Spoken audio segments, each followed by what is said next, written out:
আজকের ক্লাসে আমরা স্কুল সার্ভিস কমিশন পরীক্ষার ভূগোল সিলেবাসের ওশনোগ্রাফি চ্যাপ্টার থেকে ওশন ডেপোজিটস বা সামুদ্রিক সঞ্চয় বা সামুদ্রিক অবক্ষেপ সম্পর্কে ডিটেলসে জানব।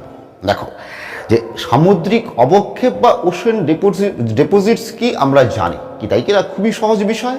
কি যে সাগর মহাসাগরের তলদেশে যেসব জৈব ও অজৈব পদার্থ তলানি রূপে সঞ্চিত হচ্ছে, সঞ্চিত হয় বা সঞ্চিত আছে, সেই সব পদার্থকেই ওশন ডেপোজিটস বা সামুদ্রিক সঞ্চয় বলে।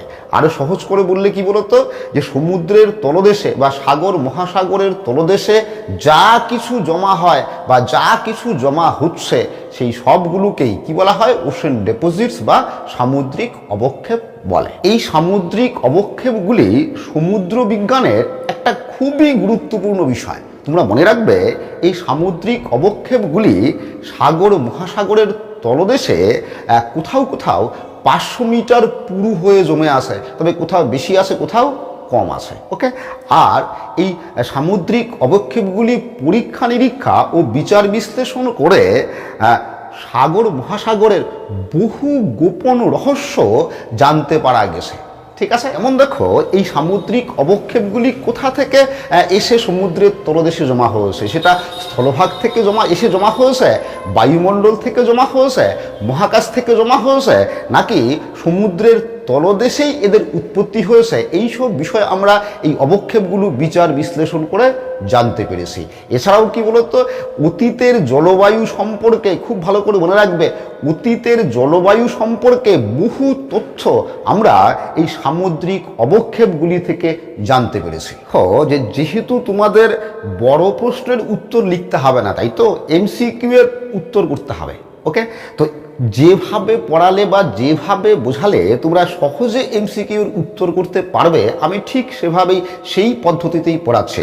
আর যদি বড় প্রশ্ন লিখতে হতো তাহলে কিন্তু আমি অন্যরকম পদ্ধতিতে পড়াতাম। ঠিক আছে, প্রথমে আমরা দেখে নিয়ে চলো যে এই সামুদ্রিক অবক্ষেপের সোর্স কি, মানে এই সামুদ্রিক অবক্ষেপগুলি বা এই পদার্থগুলি কোথা থেকে এসে সমুদ্রের তলায় জমা হয়েছে। ঠিক আছে, দেখো প্রথম এবং প্রধান সোর্স হচ্ছে, দেখো উৎস হচ্ছে যে স্থলজাত পদার্থ। তাই তো কি হয়, দেখো যে স্থলভাগ বা মহাদেশের যে শিলাস্তর আছে, সেই শিলাস্তরগুলো আবহবিকার ও বিভিন্ন প্রাকৃতিক শক্তির ক্ষয়ের দ্বারা ভেঙে চূর্ণ বিচূর্ণ হয়ে নুড়ি, কাঁকর, বালি, পলি ও কাদায় রূপান্তরিত হয়। তাই তো, এবং এগুলি পরে নদী, হিমবাহ, সমুদ্র তরঙ্গ এবং বায়ু প্রবাহের দ্বারা বাহিত হয়ে সমুদ্রের জলে এসে মেশে এবং সমুদ্রের তলায় থিতিয়ে পড়ে সামুদ্রিক অবক্ষেপের সৃষ্টি করে। ওকে, মনে রাখবে এই যেসব স্থলজাত পদার্থ কি হয়, সমুদ্রের তলায় এসে জমা হয়ে সামুদ্রিক সঞ্চয় সৃষ্টি করে, সেই সামুদ্রিক সঞ্চয়কেই টেরিজিনাস অবক্ষেপ বা টেরিজিনাস ডেপোজিট বলে। খুব ইম্পর্টেন্ট কিন্তু, তার মানে টেরিজিনাস ডেপোজিট বা টেরিজিনাস অবক্ষেপ মানেই কি কোথা থেকে এসছে, স্থলভাগ থেকে এসছে। তোমরা বোর্ডে লক্ষ্য করো, এই হচ্ছে দেখো এই হচ্ছে মহীসোপান, তোমরা জানো তাই তো। এরপরে এইটুকু অংশ কি মহীঢাল, তাও জানো তাই তো। এবং মহীঢালের পর থেকে এই বাকি অংশটা কি গভীর সমুদ্রের সমভূমি, তাই তো। তোমরা মনে রাখবে এই যে টেরিজিনাস ডেপোজিট আছে, ওকে, বা টেরিজিনাস অবক্ষেপ সাধারণত এই মহীসোপান আর মহীঢালের মধ্যে সীমাবদ্ধ থাকে।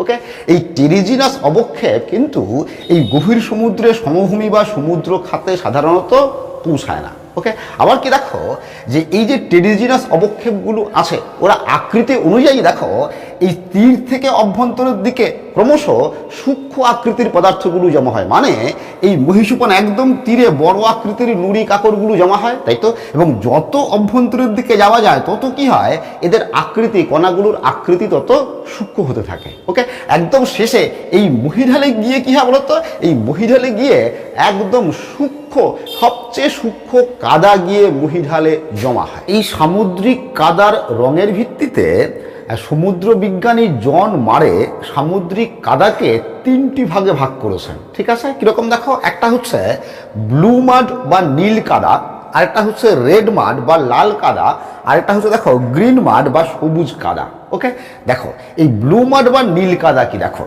যে স্থলভাগের যেসব শিলা আয়রন সালফাইড ও জৈব পদার্থ সমৃদ্ধ সেই সব শিলা ক্ষয়ীভূত হয়ে এই ব্লু মাড বা নীল কাদা সৃষ্টি হয়। ওকে, আর এই নীল কাদা দেখো এই মহীঢালের সবচেয়ে গভীর অংশে জমা হয়। কি বলছি, এই ব্লু মাড বা নীল কাদা মহীঢালের সবচেয়ে গভীর অংশে জমা হয়।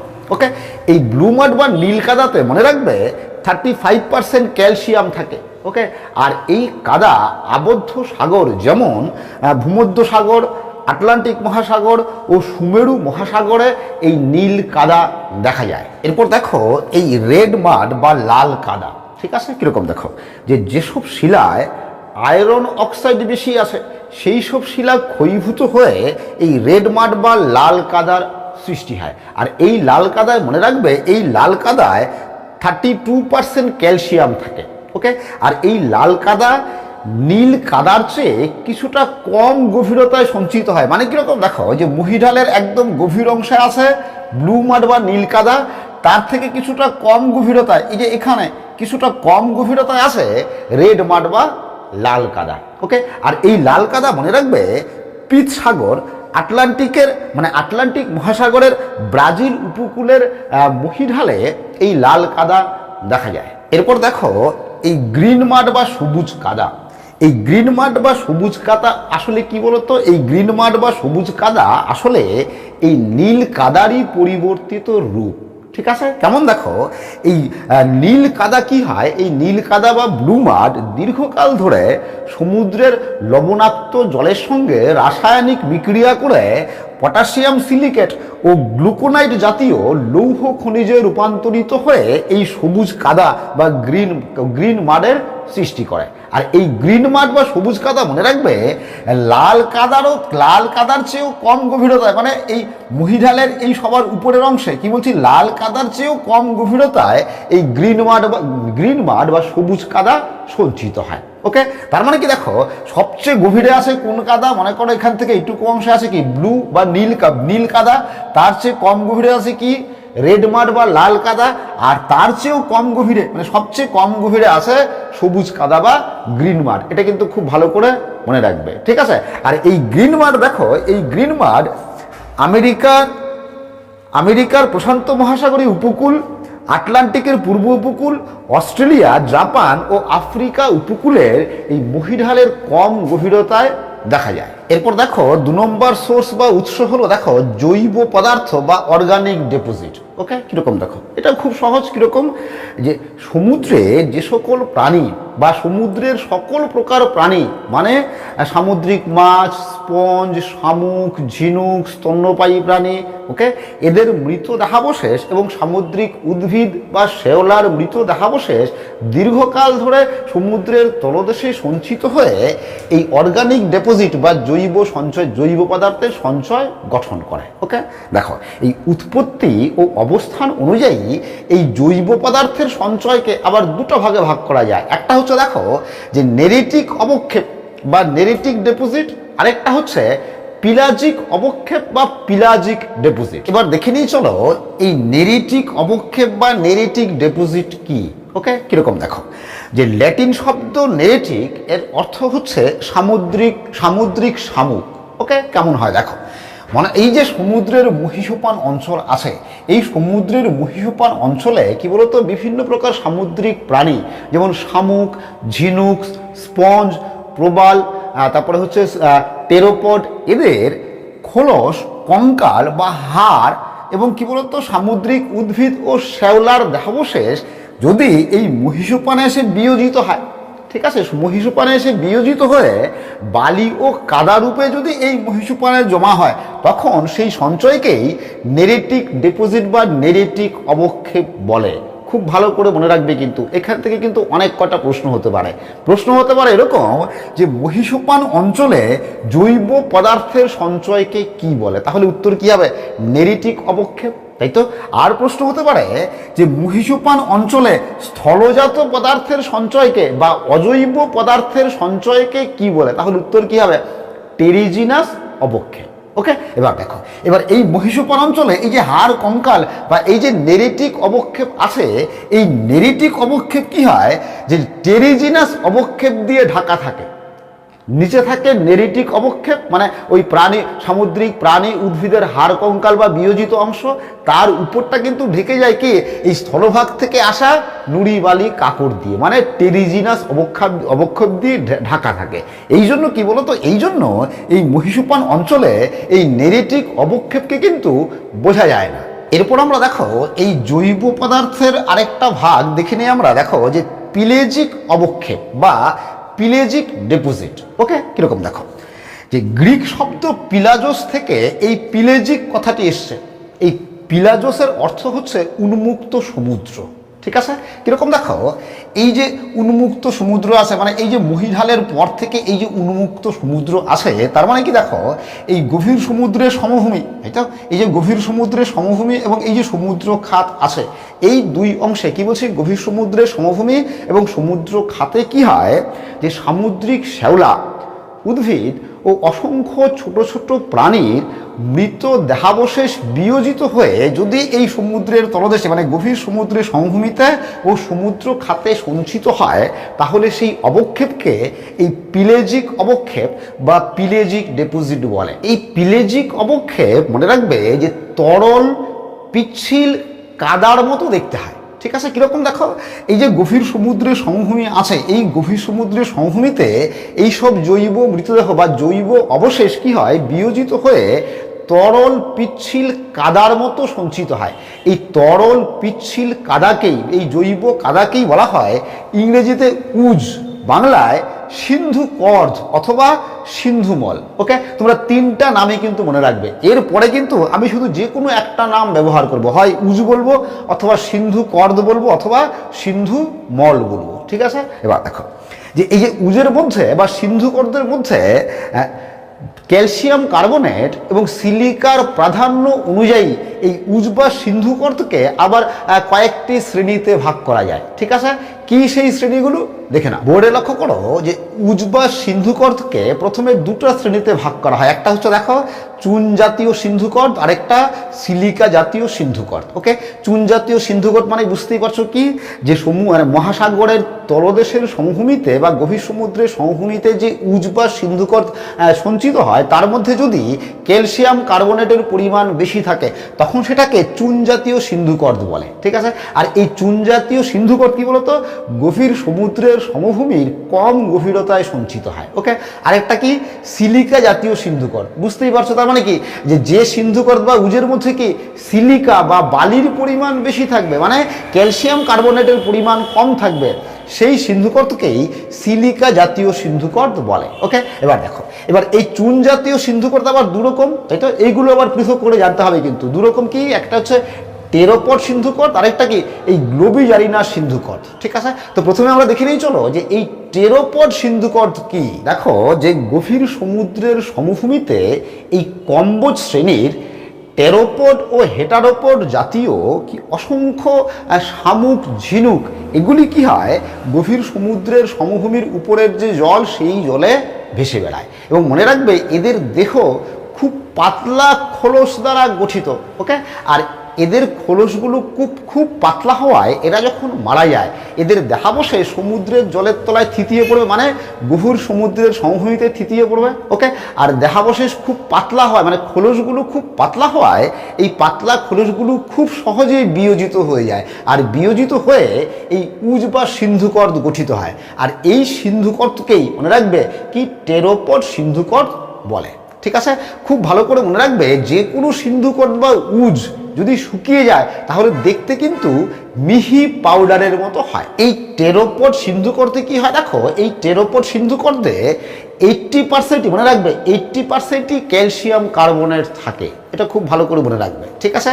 আর দেখো যে ক্রান্তীয় অঞ্চলের উষ্ণ সমুদ্র জলে বা ক্রান্তীয় অঞ্চলের উষ্ণ সমুদ্র জলের গভীর সমভূমিতে এই টেরোপড সিন্ধু কর্দ জমা হয় বা সঞ্চিত হয়, ঠিক আছে। তো এই সিন্ধু কর্দ সাধারণত 2000 মিটারের বেশি গভীরতায় সঞ্চিত হয়, তবে কখনোই 4000 মিটারের বেশি গভীরতায় কিন্তু এই টেরোপড সিন্ধু কর্দ দেখা যায় না। এরপর দেখো এই গ্লোবিজারিনা সিন্ধু কর্দ, ঠিক আছে। কিরকম দেখো যে গভীর সমুদ্রে, মনে রাখবে গভীর সমুদ্রে ফোরামেনিফেরা শ্রেণীর অসংখ্য ক্ষুদ্র সামুদ্রিক কীট বসবাস করে। ওকে, তো এই ফোরা মেনিফেরা শ্রেণীর একটি উল্লেখযোগ্য কীটই হচ্ছে গ্লোবিজারিনা। ঠিক আছে, আর এই গ্লোবিজারিনার দেহাবশেষ বিয়োজিত হয়ে যদি সমুদ্রের তলায় পিচ্ছিল তরল কাদার মতো সঞ্চিত হয় তখন তাকেই গ্লোবিজারিনা সিন্ধুকর্দ বলে। ওকে, মনে রাখবে এই গ্লোবিজারিনা সিন্ধুকর্দে 64% মানে 64% ক্যালসিয়াম কার্বনেট থাকে। ঠিক আছে, আর ক্রান্তীয় ও নাতিশীতোষ্ণ অঞ্চলের সমুদ্রের 4000 মিটারের বেশি গভীরতায়, কি বলছি 4000 মিটারের বেশি গভীরতায় এই গ্লোবিজারিনা সিন্ধুকর্দ সঞ্চিত হয়। এরপর দেখো এই সিলিকা জাতীয় সিন্ধুকর্দের প্রথম ভাগটা কি, রেডিওল্যারিয়ান সিন্ধুকর্দ। ঠিক আছে, দেখো এই রেডিওল্যারিয়ান সিন্ধুকর্দ কি, দেখো যে ক্রান্তীয় অঞ্চলের উষ্ণ সমুদ্রের গভীর অংশে রেডিওল্যারিয়া নামে অসংখ্য ক্ষুদ্র ক্ষুদ্র সামুদ্রিক কীট এবং এই ফোরা মেনিফেরা নামক কীট বসবাস করে। ওকে, তো এদের মৃত দেহাবশেষ বিয়োজিত হয়ে যে উজ বা সিন্ধুকর্দ গঠন করে তাকেই এই রেডিওল্যারিয়ান সিন্ধুকর্দ বলে। মনে রাখবে এই রেডিওল্যারিয়ান সিন্ধুকর্দে মাত্র গড়ে 4% ক্যালসিয়াম কার্বনেট থাকে। ঠিক আছে, আর এগুলো কিন্তু সমুদ্রের খুব গভীর অংশে সঞ্চিত হয়। ওকে, মনে রাখবে 4000 থেকে 10,000 মিটার গভীরতায় এই রেডিওল্যারিয়ান সিন্ধুকর্দ সঞ্চিত হয়। প্রশান্ত ও ভারত মহাসাগরের ক্রান্তীয় অংশের মানে উষ্ণ সমুদ্র জলের গভীর অংশে এই রেডিওল্যারিয়ান সিন্ধুকর্দের সঞ্চয় সবচেয়ে বেশি। এরপর দেখো এই ডায়াটম সিন্ধুকর্দ। ঠিক আছে, কিরকম দেখো যে সুমেরু ও কুমেরু মহাসাগরের শীতল ও গভীর অংশে এই ডায়াটম নামে এক প্রকার অতি সূক্ষ্ম আণুবীক্ষণিক মানে খালি চোখে প্রায় দেখাই যায় না উদ্ভিদ বসবাস করে, মানে এই ডায়াটম নামে অতি সূক্ষ্ম উদ্ভিদ বসবাস করে। ওকে, তো এদের মৃত দেহাবশেষ সমুদ্রের তলদেশে সঞ্চিত হয়ে বা থিতিয়ে পড়ে যে সামুদ্রিক অবক্ষেপ বা সিন্ধুকর্দ গঠন করে তাকেই ডায়াটম সিন্ধুকর্দ বলে। ওকে, মনে রাখবে এই ডায়াটম সিন্ধুকর্দ ওকে সুমেরু ও কুমেরু মহাসাগরে দেখা গেলেও কুমেরু মহাসাগরে এই ডায়াটম সিন্ধুকর্দের সঞ্চয় সবচেয়ে বেশি। এটা কিন্তু খুব প্রশ্ন হতে পারে। ওকে, প্রশ্ন হতে পারে যে কোন মহাসাগরে ডায়াটম সিন্ধুকর্দের সঞ্চয় বেশি, তাহলে উত্তর কি হবে, কুমেরু মহাসাগর। ওকে, আর দেখো এই ডায়াটম সিন্ধুকর্দে 3 থেকে 30% ক্যালসিয়াম কার্বনেট থাকে। তার মানে কি বেশিরভাগটাই থাকে সিলিকা বা বালি, এই জন্য এটা সিলিকা জাতীয় সিন্ধুকর্দের অন্তর্গত। ওকে, দেখো এবার এই যে কয়টা তোমরা সিন্ধুকর্দ দেখলে প্রত্যেকটাই কি পিলিজিক সঞ্চয়, এই তো কোনোটা ক্রান্তীয় উষ্ণ সমুদ্রে, এই তো কোনোটা শীতল সমুদ্রে, কোনোটা প্রাণী দেহ থেকে মানে প্রাণীর দেহাবশেষ থেকে গঠিত, কোনোটা উদ্ভিদের দেহাবশেষ থেকে গঠিত। যেমন এই ডায়াটমটা শুধু উদ্ভিদের দেহাবশেষ থেকে গঠিত, আর বাকি প্রত্যেকটা কি প্রত্যেকটা সামুদ্রিক প্রাণী বা কীটের দেহাবশেষ থেকে গঠিত হয়। এরপর দেখো যে সামুদ্রিক অবক্ষেপের 3 নম্বর উৎস হচ্ছে আগ্নেয় পদার্থ। বুঝতেই পারছো কিরকম, যে সমুদ্রের তলদেশে আমরা জানি যে গভীর সমুদ্রের সমভূমিতে কি আছে, বহু ছোট বড় আগ্নেয়গিরি আছে, এই তো। আর এই আগ্নেয়গিরির জ্বালামুখ দিয়ে কি হয়, লাভা বা ম্যাগমা, সিন্ডার, ছাই, ভস্য, ধুলো, বালি এগুলো কি বেরিয়ে এসে গভীর সমুদ্রের সমভূমিতে অবক্ষেপ রূপে জমা হয়। ওকে, আবার কি যদি এরকম হয়, মনে করো যে সমুদ্রের তীরে কোনো আগ্নেয়গিরি আসে, তাহলে সেই আগ্নেয়গিরি থেকে যে লাভা বেরিয়ে আসে সেই লাভা কি হয় অনেক সময় প্রবাহিত হয়ে অগভীর সমুদ্রে গিয়েও অবক্ষেপ রূপে জমা হতে পারে। এরপর 4 নম্বর উৎস দেখো যে বায়ু দ্বারা বাহিত পদার্থ।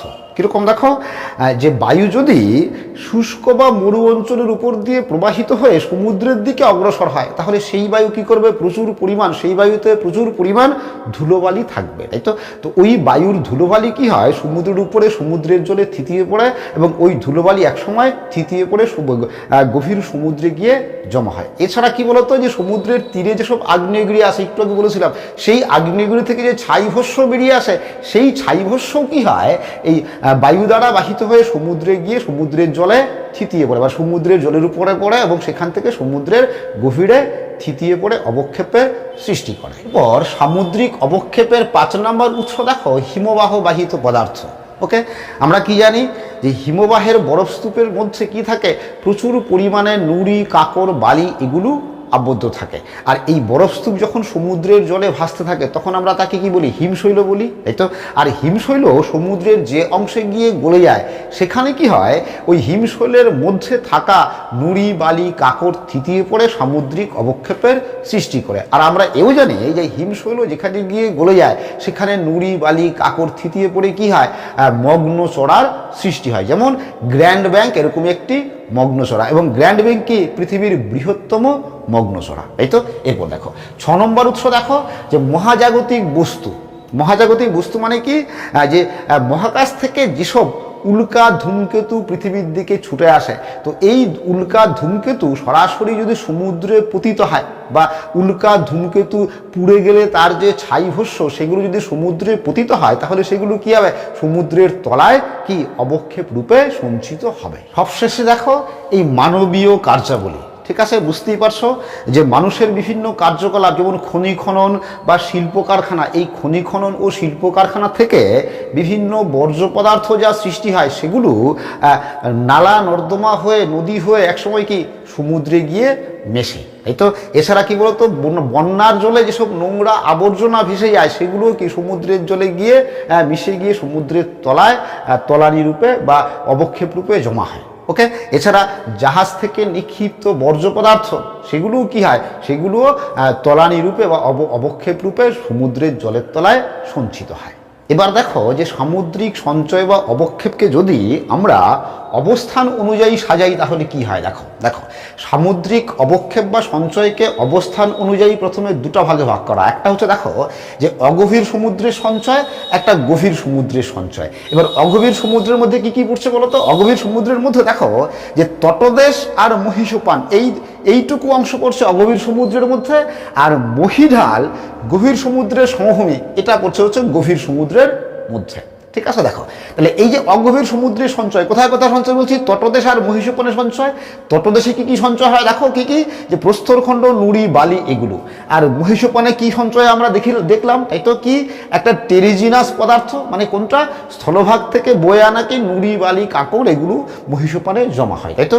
আর কি নেরিটিক পদার্থ, তার মানে কি সামুদ্রিক প্রাণীর হাড় কঙ্কাল খোলো সেগুলো এই মহীসোপানে জমা হয়, যেগুলোকে বলা হয় টেরিজিনাস পদার্থ, তাই তো, সরি নেরিটিক পদার্থ। তার মানে কি দেখো যে মহীসোপানে জৈব অজৈব সব রকম পদার্থই জমা হয়, তাই তো। এবার দেখো এবার গভীর সমুদ্রের সমভূমিতে কি কি বলছি, মহীঢাল আর গভীর সমুদ্রের সমভূমি নিয়ে হচ্ছে কি গভীর সমুদ্রের সঞ্চয়।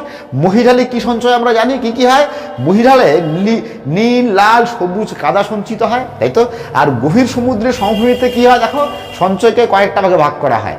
একটা ভাগ তোমরা আগেই বলেছো, দেখো প্রথমে দুটা ভাগ, যে গভীর সমুদ্রের সঞ্চয়কে দুটা ভাগ করা হয়। একটা হচ্ছে দেখো রেড ক্লে বা লাল পঙ্ক, বা এটাকে লাল পলিও বলা হয়, ঠিক আছে। আর এটা তোমরা আগেই দেখেছো যে উজ বা সিন্ধুকট, এগুলো সব কটা গভীর সমুদ্রে আসে। তাহলে উজ বা সিন্ধুকটের ভাগগুলো আগেই দেখেছো, এটা নতুন করে বলছি না, তাই তো। এবার দেখো এইবার এই তোমাদের জানতে হবে এই রেড ক্লে বা লাল পঙ্ক কি। দেখো যে কোনো কোনো সমুদ্র বিজ্ঞানী এই রেড ক্লেকে বা লাল পঙ্কে অজৈব অবক্ষেপ বলেছেন, আবার কেউ কেউ জৈব অবক্ষেপও বলেছেন। যেমন দেখো যে সমুদ্র বিজ্ঞানী থমসন এই রেড ক্লেকে জৈব অবক্ষেপ বলেছেন। ওকে, তিনি বলেছেন যে এই রেড ক্লে বা লাল পঙ্ক হচ্ছে দেখো যে চুন জাতীয় পদার্থের অবশিষ্ট, মানে অদ্রবীভূত অংশই হচ্ছে এই লাল পঙ্ক বা রেড ক্লে, ঠিক আছে।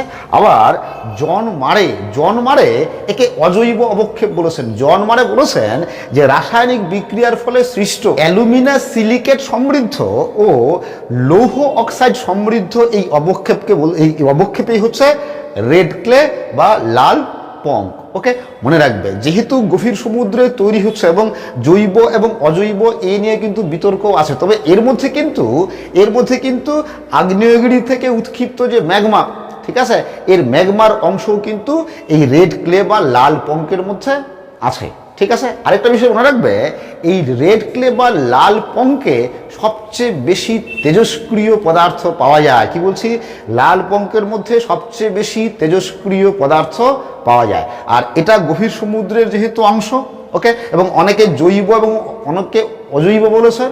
মনে রাখবে এই লোহিত পঙ্কটা কিন্তু এই অজৈব এবং জৈব বিতর্ক থাকা সত্ত্বেও এই লোহিত পঙ্কে পিলেজিক অবক্ষেপ বলেছেন। তার মানে কি এই লোহিত পংটা হচ্ছে একটা পিলেজিক অবক্ষেপ। এটা দেখতে নরম তুলতুলে প্লাস্টিকের মতো, ঠিক আছে, আর সব সমুদ্রেরই গভীর অংশে এই লোহিত পঙ্ক বা লাল পঙ্ক দেখা যায়, মনে রাখবে। তার মানে এই রেড ক্লে বা লোহিত পঙ্ক আর এখানে লাল কাদা কিন্তু এক না। ওকে, এই লাল কাদা কি বলছিলাম, রেড মাড, আর এটা কি, এটা হচ্ছে রেড ক্লে। আরেকটা বিষয় লক্ষ্য করো, দেখো এই যে মহীঢাল আছে, মহীঢালে এই হেমিপিলাজিক সঞ্চয় দেখা যায়, আর এই গভীর সমুদ্রের সমভূমি এবং সমুদ্র খাতে এই ইউপিলাজিক সঞ্চয় দেখা যায়। এই দুটা কিন্তু খুবই ইম্পর্টেন্ট। দেখো এই হেমিপিলাজিক আর ইউপিলাজিক, তাহলে দুটার যদি পার্থক্য বলি, হেমিপিলাজিকটা কোথায় আছে, মহীঢালে আছে, আর ইউপিলাজিকটা কোথায় আছে, গভীর সমুদ্রের সমভূমি এবং সমুদ্র খাতে আছে। ওকে, আর কি পার্থক্য দেখো এখানে, দেখো এই হেমিপিলাজিক বা ইউপিলাজিক দুটা সঞ্চয়ী বা অবক্ষেপে কিন্তু জৈব ও অজৈব পদার্থের সংমিশ্রণে গঠিত হয়, মনে রাখবে। এই হেমিপিলাজিক অবক্ষেপ এবং ইউপিলাজিক অবক্ষেপ দুটাই কি বলছি, জৈব ও অজৈব পদার্থের সংমিশ্রণে গঠিত হয়, ঠিক আছে। এবার এই যে মহীঢালে যে জৈব ও অজৈব পদার্থের সংমিশ্রণে গঠিত হয় যে পদার্থ, দেখো এখানে এই জৈব পদার্থটা কোথাকার, সমুদ্রের, তাই তো, সমুদ্রের জীব, তাই তো, আর অজৈব পদার্থটা আসে স্থলভাগ থেকে। বুঝা গেল কি বলছি? তাহলে স্থলভাগের অজৈব পদার্থ আর সমুদ্রের জৈব পদার্থ মিলে, ঠিক আছে, যে সামুদ্রিক অবক্ষেপ তৈরি করে সেটাই হচ্ছে হেমিপিলাজিক অবক্ষেপ, যেটা কোথায় দেখা যায়, মহীঢালে। ওকে, আর এই ইউপিলাজিক মানে কি বলতো, যে এটাও জৈব ও অজৈব পদার্থের মিশ্রণ ঠিকই, ঠিক আছে, কিন্তু এই জৈব আর অজৈব দুটাই এই সমুদ্রেরই অংশ। এখানকার অজৈব পদার্থ এই স্থলভাগ থেকে আসেনি, কোথাকার, এই সমুদ্রেরই অংশ। কেমন হতে পারে, মনে করো আগ্নেয়গিরি থেকে যে ছাইভস্য বেরিয়ে আসলো, সেই ছাইভস্য এবং মৃত সামুদ্রিক প্রাণীর দেহাবশেষ একত্রে মিলে এই পিলাজিক সঞ্চয় গঠন করলে সেটা হচ্ছে ইউপিলাজিক সঞ্চয়, তাই তো। তার মানে এখানে দেখো যে এই আগ্নেয়গিরি কোথাকার আগ্নেয়গিরি, সমুদ্রের তলদেশেরই আগ্নেয়গিরি, তাই তো। তার মানে কি বলছি, যে জৈব ও অজৈব পদার্থ দুটাই সমুদ্রেরই অংশ যদি একসাথে মিশ্রিত হয়ে অবক্ষেপ তৈরি করে, তখন তার নাম ইউপিলাজিক অবক্ষেপ। বোঝা গেল? আর ইউপিলাজিক অবক্ষেপ কোথায় বলছি, গভীর সমুদ্রের সমভূমি ও সমুদ্র খাতে। ওকে, তো এই হচ্ছে সামুদ্রিক সঞ্চয় বা সামুদ্রিক অবক্ষেপ বা ওশেন ডিপোজিটের পূর্ণাঙ্গ বিবরণ। আশা করি তোমরা বুঝতে পেরেছো। আজ আমি এখানেই শেষ করছি। তোমরা সবাই ভালো থাকবে, সুস্থ থাকবে। আবার দেখা হবে পরের ক্লাসে।